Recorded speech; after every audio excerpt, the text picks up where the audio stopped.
But I wonder if there's any sort of argument to be made about a meme coin that has some value in and of itself. Out of all of the tokens, the meme coins that have been launched, probably like 90% of them have been launched in this manner. But it seems to me like this is sort of like a race to the bottom. And so I actually think one of the smartest things that Avalanche has done in the last few years was... Hello, everyone. Welcome back to the DeFi Podcast.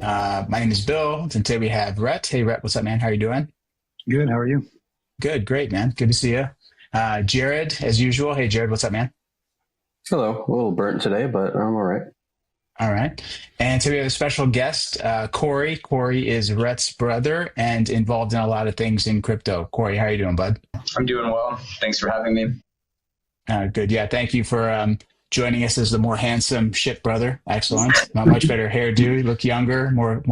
I don't know what the right word is. You just don't look as wrung out. Yeah. Rhett has been traveling all over the world for conferences, so you look like you're a little bit better rested. That's great. Yeah. Okay. So today we're just gonna have a little bit of an open-ended conversation about a bunch of topics that's been kind of bugging us. First, just a really quick market update. So last week we talked about how Bitcoin had touched new all-time highs in the previous weeks, and ETH BTC ratio had kind of ripped higher, and how it felt like asset allocators were kind of moving down the risk curve a little bit and buying kind of the blue chip tickers in each different category of crypto. And we basically have seen a continuation of that over the past week. I mean, Bitcoin is up small, like something like 3%. ETH is up something like 6%.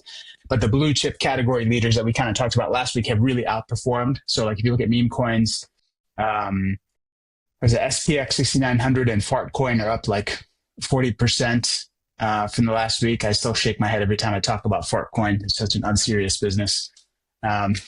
DEXs like Hyperliquid and Uniswap are up quite a bit, like 25% in the past week. I think it's new all-time highs for Hyperliquid. In AI, Virtuals is up 20%. Aave is up 15%. I think Athena is up 15%.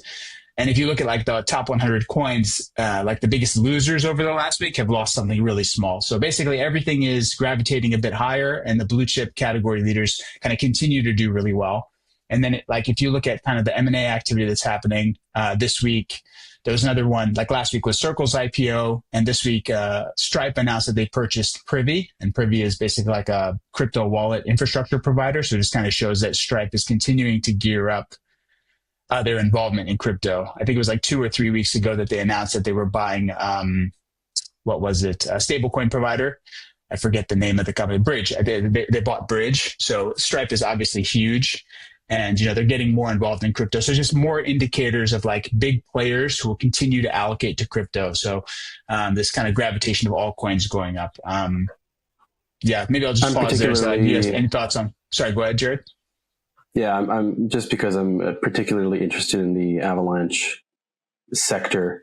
We'll talk about Avalanche. Just hold that thought. We'll talk about Avalanche. No, I was going to say I'm delighted to see things are heating up on just different tokens. Pharaoh, for example, one of the DEXs is up like 150% in the last couple of weeks. Oh, Jesus. I didn't say. Okay, hold your thoughts on Avalanche because we're just because there's a lot to talk about there. But will do. Cool.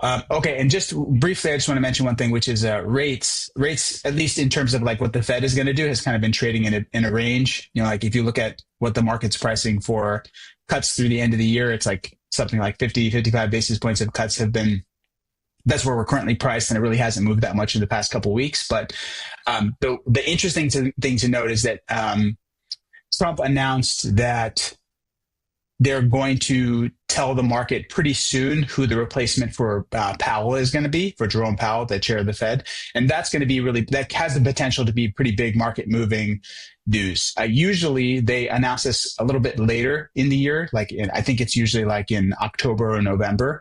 So if he announces it in the summer, that's quite early. And, if it's a very dovish potential Fed chair, like rates could rally quite a bit and, indicate like easier money, more liquidity, risk assets, kind of animal spirits up. So that's also something to keep an eye on. If they announce it relatively early, it could be kind of a big deal. Market always kind of moves a lot on that announcement. Yeah. Anyone else have any thoughts on just broader picture, macro and crypto before we talk about Avalanche specifically? I'm really hoping the next Fed chair will be either maybe Gary Gensler or Sam Bankman-Fried. I think either of them could be great. Just playing. SPF would actually be great. He'd probably just pump everyone's bags, cut rates to zero immediately. So that would be awesome. Then, yeah, Gary Gensler, no thank you, dear Lord. You print a bunch of money and give it to some EAC movements. Not EAC, sorry, he's EA. Yeah, he'd give it to a bunch of EA projects. So a couple of thoughts. I think it's pretty encouraging that inflation is so low. It's like the lowest in 5 years or something. So rate hikes seem unlikely. No need to squash inflation. And then I'm really anticipating, I'm curious what's going to happen with this China trade deal. It was announced that they had a call, they've come to an agreement. We don't know what the agreement is. So that, if that is a really good trade deal and results in a lot more trade, that could be a really big positive thing. I think most people agree that especially national defense, critical industries, we probably need less trade, but everything else, it's not a bad thing, especially if China started importing more from us. So yeah, I'm curious what's going to happen there. Yeah, especially, go ahead, Kory. Yeah, just two other comments. So if you've seen some of the data prints the past 2 days, the hard data is starting to reflect conditions in which the Fed might cut. Maybe just the first hints of it. So the CPI print came in pretty cool 2 days ago. And I think it was just this morning, there was the continuing jobless claims number, which is the highest since, I can't remember, but maybe 2022. So with jobless claims picking up a bit, inflation coming down a bit, it'd be an ideal scenario for the Fed to cut. And I've heard, I don't know if you guys have heard this, but I've heard speculation of potentially naming Scott Bessent as the Fed chair, which I don't know how that would work, or if there's some speculation that maybe he would transition to the Fed, but that rumor is interesting to me. I did not hear that. And to be honest, it kind of bugs me that Treasury Secretary and Fed Chair can kind of be the same person now. I mean, Yellen going the other way, right, from Fed Chair to Treasury Secretary, actually kind of bothered me because it's supposed to be an apolitical role, and then you're joining an administration, right? It kind of shows okay, you were for one side all along. The same thing, if Jerome Powell were to leave, he is a Republican. He used to be a part of the Bipartisan Policy Institute, and but always been I think not like a super right leaning Republican or something, more bureaucrat and investment banker before that. But if he were to leave the Fed chair position, which he's projected to leave in the beginning of the new year, and join the administration as Treasury Secretary, I would get frustrated. Dude, you're supposed to be an independent, apolitical decision maker. How are you? You must have been angling for that job before you left the Fed chair. You don't just get those jobs, right? So interesting. I hadn't heard the Scott Bessent thing. That would really surprise me. I wonder if that would mean, what do you think? What's your take? Would that be dovish or hawkish for rates? I'm not sure. Probably dovish, right? Trump's not going to put him there unless he's going to cut rates. Yeah, my guess is it'd be dovish, but I don't know. And the market seems to love Bessent, so I don't know. Maybe everyone would like it all the way around if it worked out with the independence piece, but we'll have to wait and see. The other interesting Bessent rumor is that he gave Musk the black eye. He punched Musk in the face when they were arguing about stuff or something. I don't know if that's true. A quick thought on the apolitical nature of the Fed. I think kind of in a vacuum, it's kind of a good idea, but lately my view is if it's impossible to actually do, if you try to do it or try to claim that's the case, maybe you just get more shadow politicking. It's kind of everyone who has done an airdrop and attempted to put in Sybil resistance measures ends up just rewarding the smartest Sybilers. Mm-hmm. And smart Sybilers made literally 7 figures on the Arbitrum airdrop, and then the less smart Sybilers did get blocked out or whatever. And so what some people say with airdrops is don't even try to be Sybil resistant, just do time weighted TVL, done.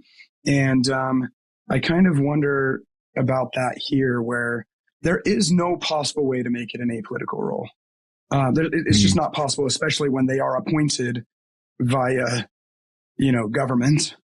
And then they have big impacts on some of these outcomes and things. And everyone has biases and everyone has political viewpoints and preferences and things.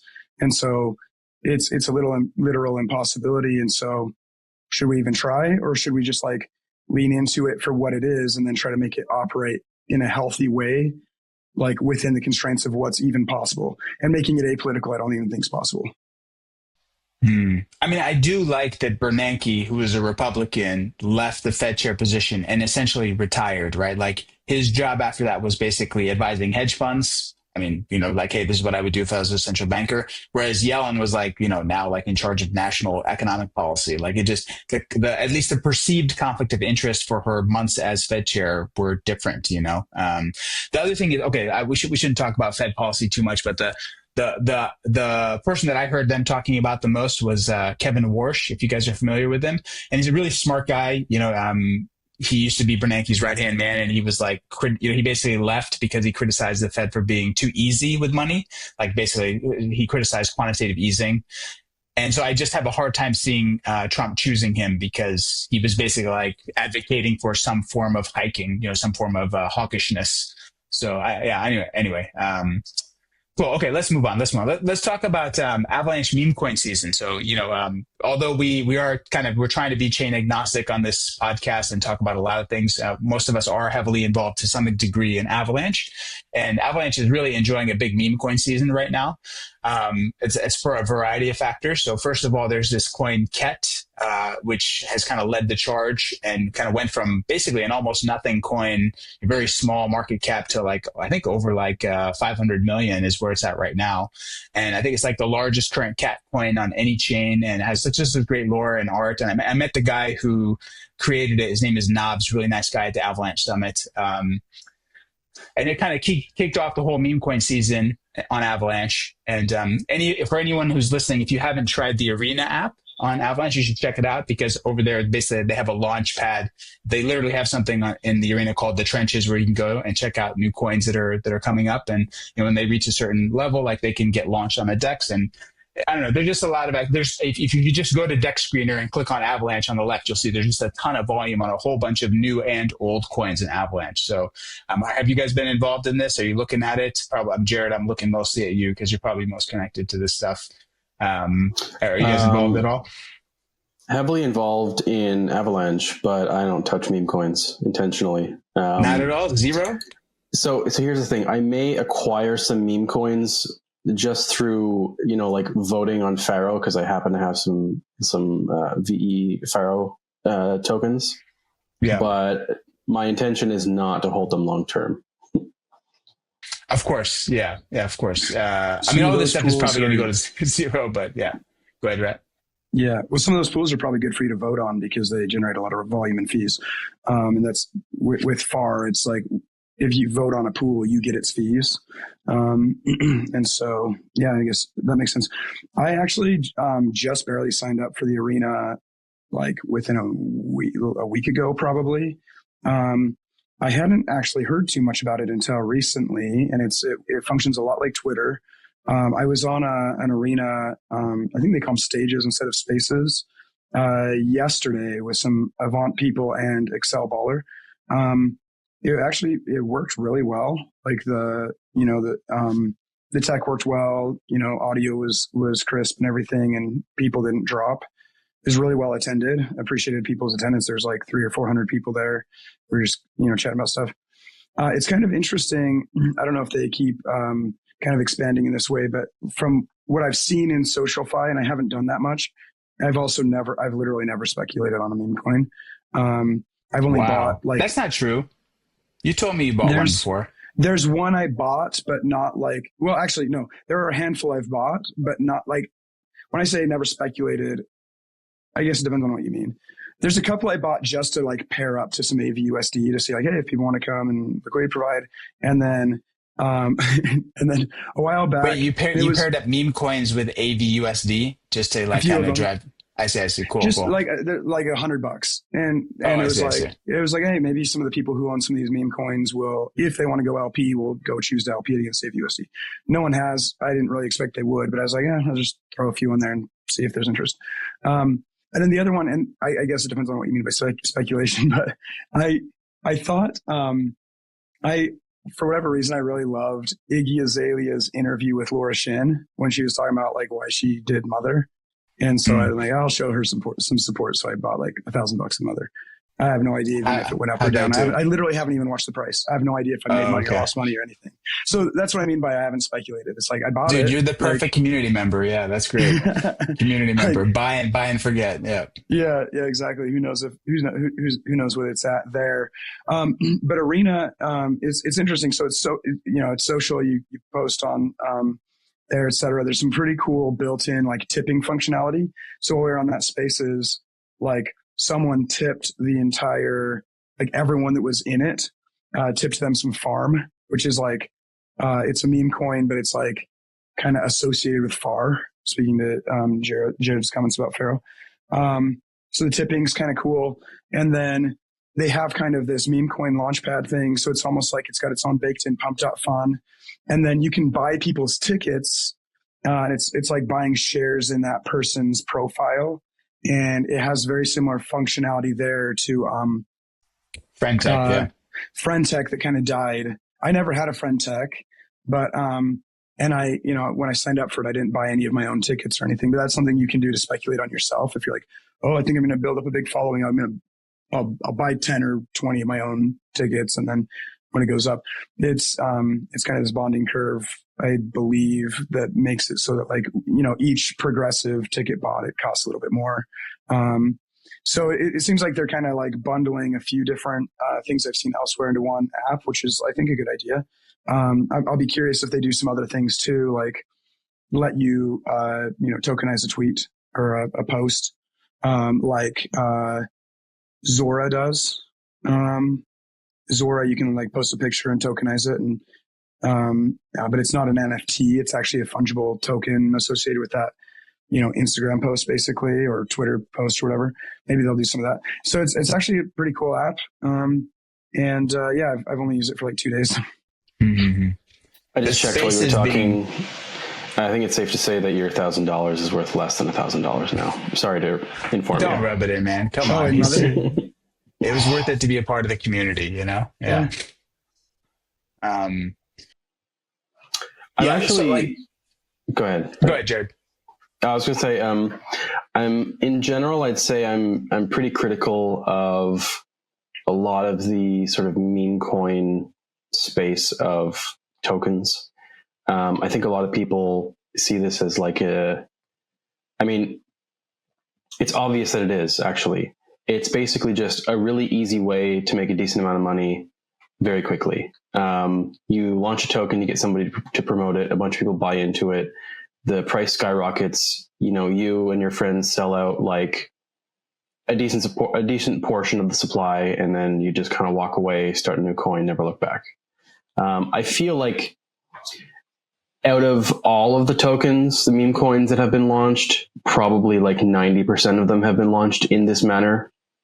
And it's very rare to find a project like, I won't name names, but like, I think there are definitely a few out there where, they were started for the right reasons, and they don't have like, a bunch of insiders holding like a ridiculous portion of the supply who have no intention of holding long term. Like, they do exist, but they're few and far between. You need to be very careful about selecting them. Because so do you know this account, Evan SS6? Do you know this guy? Really smart guy, trader. He just posted a Substack talking about exactly this topic. And he was like, look, like, there's this criticism of meme coins, kind of exactly what you're saying, that like, there's no revenue, like basically a bunch of insiders buy this thing, pump it and sell it and move on. And he's like, well, look, like, guys who start companies basically do the exact same thing. The difference there is that they create a product that retains some value, right? And then it's like basically on the buyers, it's basically the responsibility of the person who buys the asset in the first place to take a view on like, does this thing that I'm buying have any underlying value at the end? Like, are these guys building something to last, or are they just gambling,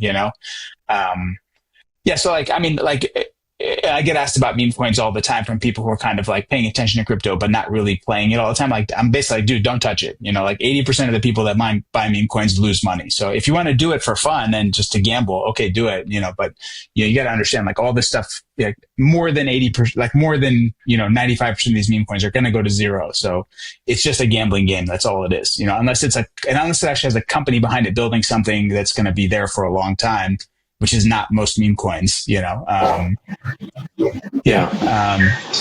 I'll hand it to Ket. Like, I think they did a good job. They brought it back. I think there were a lot of doubters who were looking at the space and thinking like, okay, you guys just, you cashed out, this thing's going to zero and it's not coming back, but it did come back. And I think it's, as the space continues to heat up, it'll probably actually do pretty well. So, that's nice to see. Yeah, I was going to ask if there is any stillman for meme coins. Like, is there any sort of product that's being built on any of these? And as I was thinking about that, there's one that I invested in a couple of years ago. I mean, I wouldn't call it a meme coin, but I assume you guys are familiar with Ohm. Sure. And Ohm had memes that developed around the product, like this whole like 3-3 notion of like everyone holds. And I feel like that got memeified quite a lot. Like you saw these, 3-3 in people's profiles on Twitter, like all over the place.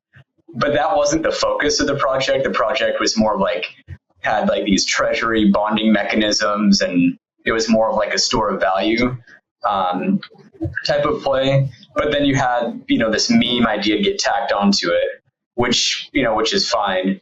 But I wonder if there's any sort of argument to be made about a meme coin that has some value in and of itself, and you're not, building there isn't like some other product. It's just like, this is a meme coin, but for some reason you could sell it to people as having like long-term value.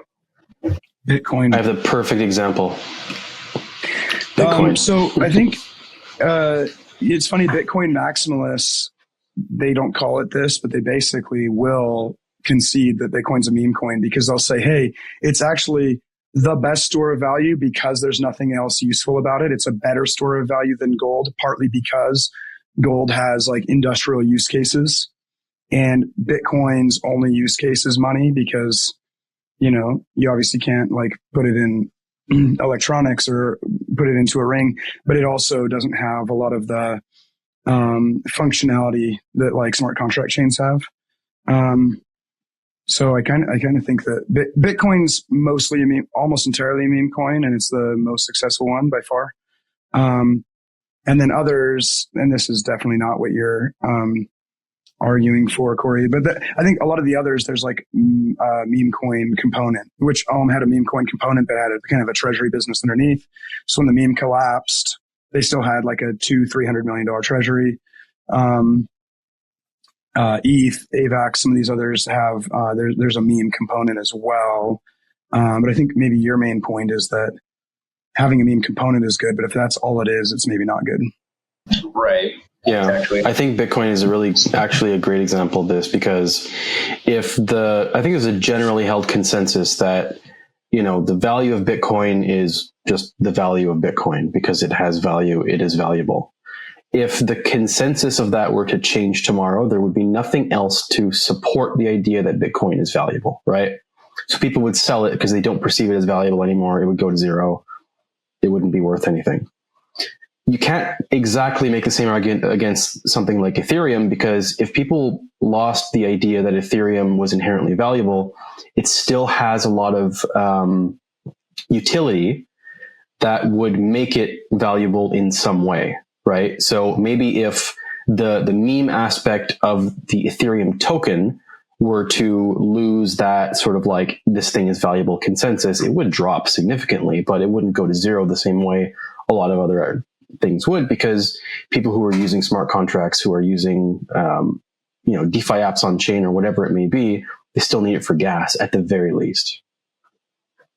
Yeah. Another small thing is that like all these meme coins in some sense, in a weird sense, they kind of shield you from regulatory scrutiny, right? Because they're definitely not providing any utility. So people are like, okay, I'll just launch a meme coin. Like there's no promise of any product ever. So we're just going to test marketing with this coin. And it's a way to be like kind of, at least in the old regime, kind of safe from any kind of regulatory scrutiny because people know there's no product. It's kind of like the Wild West, and you can kind of at least technically maybe justify like avoiding some regulations. But okay, let me just mention one other thing, real small thing, which is that you mentioned Ohm. There was a Ohm fork that happened on Avalanche. I didn't get involved in that at the time. I wasn't as much on chain, but the guy who did it at the time, Daniele, I'm probably mispronouncing his name. Sorry about that.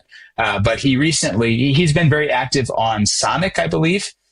And he has this project called, I think it's called Hey Anon, which is like an intense-based AI platform, which is actually pretty cool. Like you just type in what you want to get done on chain, kind of like your natural language. Like I want to send Rhett, 100 USDC, and it just kind of does it. I want to swap $1,000 worth of Tether into, whatever meme coin, and it's just goes and executes it. So this guy's, build stuff, and he recently has been talking a little bit about bringing kind of this some new projects to Avalanche, which is also kind of I won't name some of the meme coins he's now talking about on Avalanche because I don't want to get anyone burned or anything. But the fact that he might bring something like a GTO style validator like trading mechanism to Avalanche was kind of interesting. I don't know if you guys caught that at all. Did you guys see that?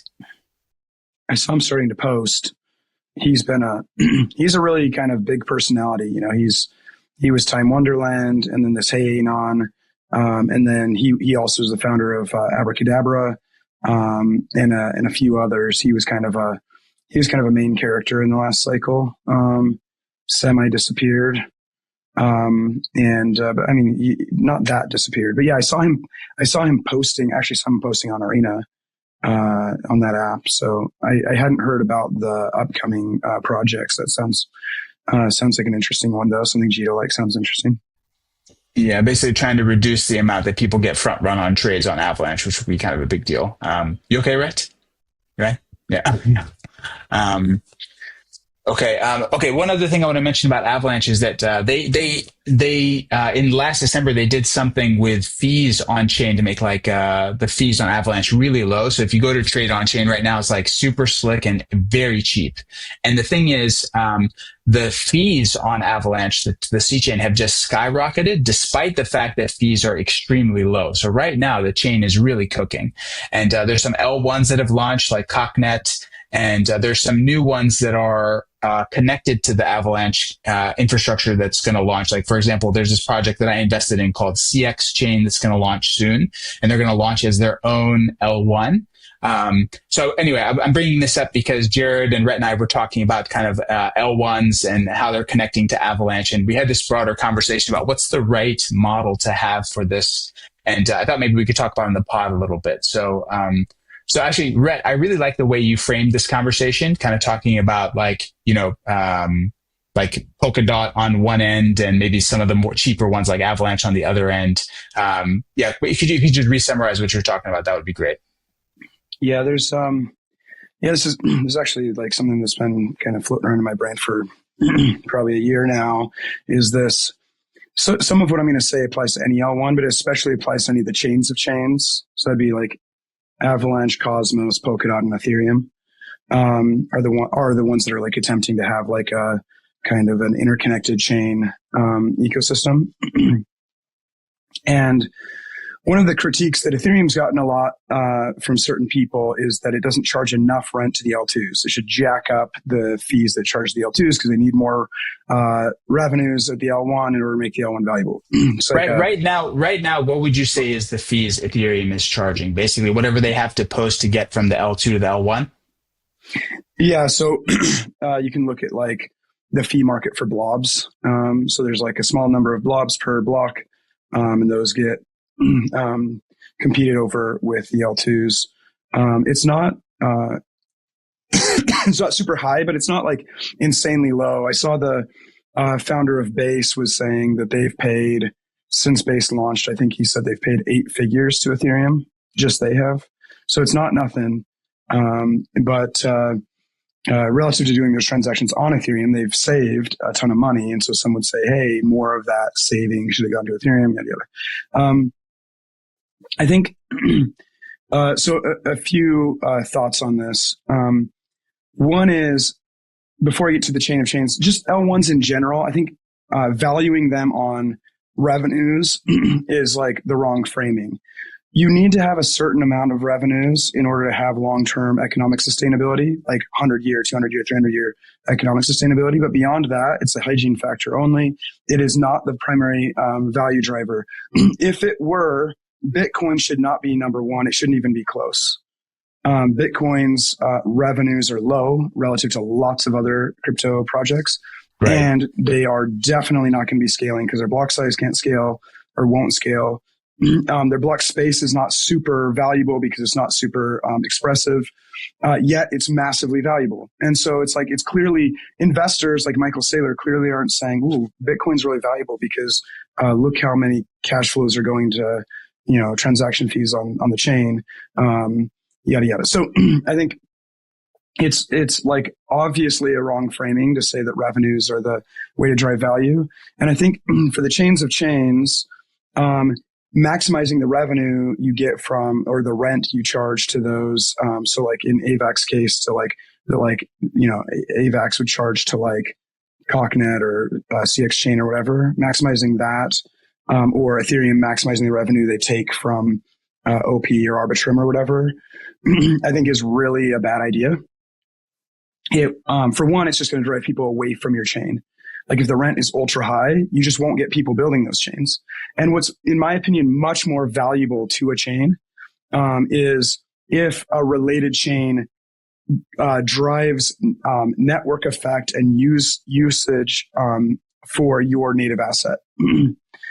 So I would much rather have, a related L1 or an L2 that gobbles up a lot of, ETH in the case of an L2 or AVAX, rather than pays, a ton of gas fees back to the home chain. I think that is more valuable. And I think Bitcoin has shown that if you can drive network effects of like people buying and using and holding the asset, that drives a lot of value to the asset, right? Wait. So I'm not following. So you'd prefer it if an L2 would have to buy and hold and stake ETH? Not have to. I'm just saying, if you take two L2s, L2 number one pays a lot of gas fees, but there's no ETH on the chain. It's just RWAs, nothing but RWAs, and it pays a lot of gas fees. And then chain number two, there's like $100 billion of ETH that goes onto that chain, gets used, and because of all the uses there, it like really increases like the holder base of ETH and people locking it up in DeFi, et cetera. Chain and they pay almost no gas fees. Chain number two is adding more value to ETH than chain number one. That's my view. I see. Right. So they both add value. Paying gas fees adds value, but like extending the network effects of the asset adds even more value. And so let me just be a fly in the ointment for a second. Isn't that like when I look at Arbitrum or Optimism, or at least when I haven't done it recently, but it felt like what was happening was ETH whales were just moving whatever ETH they felt comfortable onto those chains to farm points. So when you looked at the chain, it was like a ton of ETH holders on chain. All the liquidity there was still mostly Ethereum. Like all the main pairs of everything was like, ETH paired with something, not Arbitrum paired with something. But maybe in this case, it's more like existing maxis who already have a big bag, just kind of maximizing their yield on ETH rather than finding a bunch of new people who kind of buy into the vision, purchase ETH and hold it on Arbitrum, right? Yeah. So if you drive no marginal users, holders, et cetera, and all you're doing is taking the same people that were just holding that same ETH on a different chain and they just come farm incentives, and then go back, that didn't really do anything. Right. So it's a little bit harder to measure than just saying how much ETH is bridged onto your chain. There's some direct things you could do to show alignment, right? Some of these L2s make a lot of money in sequencer fees. This is denominated in ETH. Like what Arbitrum could do is say, hey, we're going to take a bunch of the ARB in our treasury and all of our sequencer fees in ETH. We're just going to pair that to ARB in an ever growing LP pair. And so, over the course of a year, maybe we'll have like $30 million of ETH that we earn in sequencer fees paired to a bunch of ARB in a big LP pool. And so it ties ARB to ETH more and drives, deeper liquidity for ETH because you have this big liquidity pair. So that's something you could do. And But I think the point is like, if you can drive additional net new network effects and holders, et cetera, that's more valuable than fees. There's some value. I think going too far on the other side of the spectrum is also a bad idea. So Cosmos chains have nothing to do with Atom whatsoever. Right. Yeah. And I think yeah, you could have a huge explosion of Cosmos-based chains and have literally no association with Atom. People may in the future not even know that there ever was an association there, that Atom was related to Cosmos. And then that kind of I think that's too far on the other end. On the other side, Polkadot, they auction off parachains, and the auctions end up going for like a lot of money. Guess what? There's not that many parachains. People aren't willing to pay that. You know. And so one thing you really want is, if people are going to build their own L1 or L2, you want it plugging into you, not someone else. And so I actually think one of the smartest things that Avalanche has done in the last few years was they drastically reduced the rent to run an AVAX L1, right? So it used to be that you had to stake like a lot of AVAX. And so the 2,000 per validator. Yeah. So if you wanted a 10 validator chain, you're talking 20,000 AVAX, which is a boatload of money, you know, for a startup. Yeah. Yeah. So you're like a startup, you're like, I can't do that, but I can go do an ETH L2, or I can do a Cosmos SDK, pay nothing. And so now, the minimum is you pay 1 AVAX per month per validator, which is like, you know, that's like a massive reduction in overhead to like a startup chain. Guess what? Yeah, more people are building those chains now. Guess what? More chains means more value back to the home chain. And so that was like super smart, in my opinion.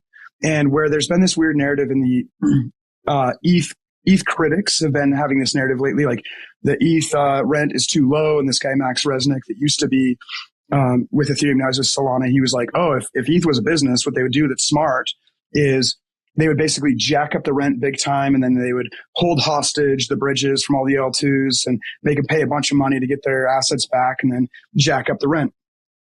Then in the same sentence, he's like, but that would cause the ETH price to nuke, so they probably won't do it. You're like, yeah, it causes the ETH price to nuke because it's a stupid idea. It's like absurdly stupid. Yeah.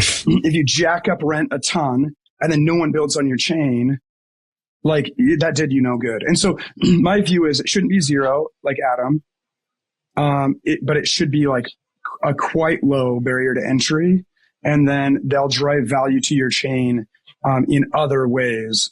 So there's a little bit of value paying 1 AVAX a month per validator for Cocknet, but most of the value that it will give back to the Avalanche chain is going to come through like growing a network of users that kind of taps into that ecosystem and probably will hold some AVAX on that chain and so on. Same thing with ETH L2s, et cetera. I'm most bearish of the extremes though, of like Atom and Dot, unless they kind of change their models. I think both Atom and Dot are like, you can't go to true zero and have no association at all. And you can't charge people like $5 million for a chain. It's like, anyway. Yeah. Okay. Let me do this. So, I think. Okay.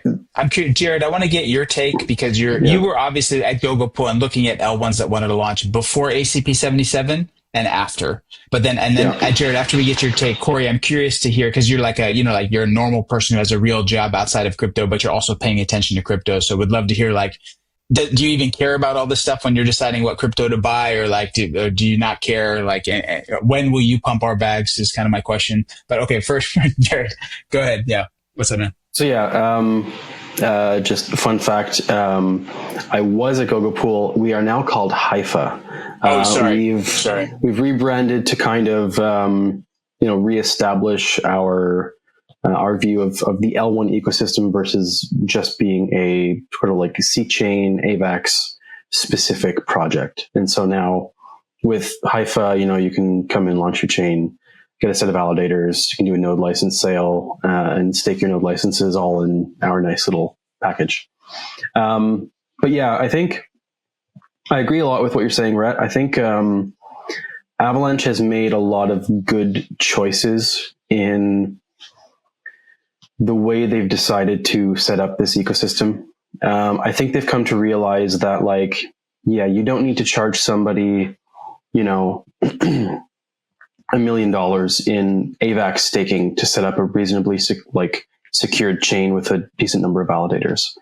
You can charge them a minimum number of AVAX per month per validator, and then you can supercharge the C chain to the point where the C chain is now, as far as I'm aware, the last I've heard was the C chain is now officially the cheapest and fastest EVM in crypto, which is, I believe it. That's how it feels. Interesting to know. Yeah, like it's a transaction that used to cost me 50 cents is now costing me like 100th of a dollar. Is it the point now where I'm not even looking anymore? It's so cheap, Yeah.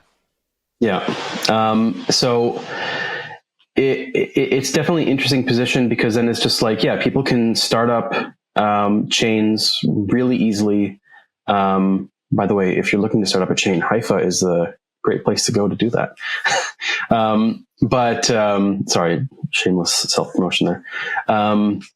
But like having native access with like Avalanche warp messaging, which is now called ICM, interchain messaging, but I still like the sound of warp messaging better, so I'm just going to keep saying warp messaging. You have native bridging, so you can take an asset that's on C chain, you can natively bridge it over to any other chain that exists on the Avalanche network. I think that is another thing that just removes a huge hurdle to something like, in the Ethereum ecosystem, where you need to pay all these bridges to, keep your tokens wrapped and secure while you're bridged to another place, or not just Ethereum, but like, bridging is a big, scary topic that has had a lot of, I think, dangerous pitfalls in the past. And, it's natively built into Avalanche with warp messaging. And so, if you have AVAX on C chain, you can now, warp your AVAX over to CX chain or to, Cocknet, and it's native AVAX on those chains. Like, there's no risk of your AVAX on another chain being messed with. Jared, I guess my question, just at a high level, like in more layman's terms, like, before and after this change with Avalanche, where they went from having 2,000 AVAX requirement per validator to now having, I think it's like 1.33 AVAX per month per validator, something like that. Have you seen a boost in interest from people wanting to launch L1s, or has remained unchanged? Okay. So, like, it's worth mentioning the 2,000 AVAX per validator requirement was actually killing a couple of existing subnets at the time, because it was just too expensive for them to keep around. Some of them took out a loan to afford it so that they could get 5-10 validators. And then after you do that, if you want to encourage more validators to join your network, well, you can imagine how much you're going to have to pay them to keep their APRs attractive enough to maintain 2,000 AVAX. And so it's just this big, expensive thing that you need to maintain. It was okay at the time, but it was really only like the biggest projects were looking at it. But there wasn't a clear win over, launching a Cosmos chain or launching an ETH L2.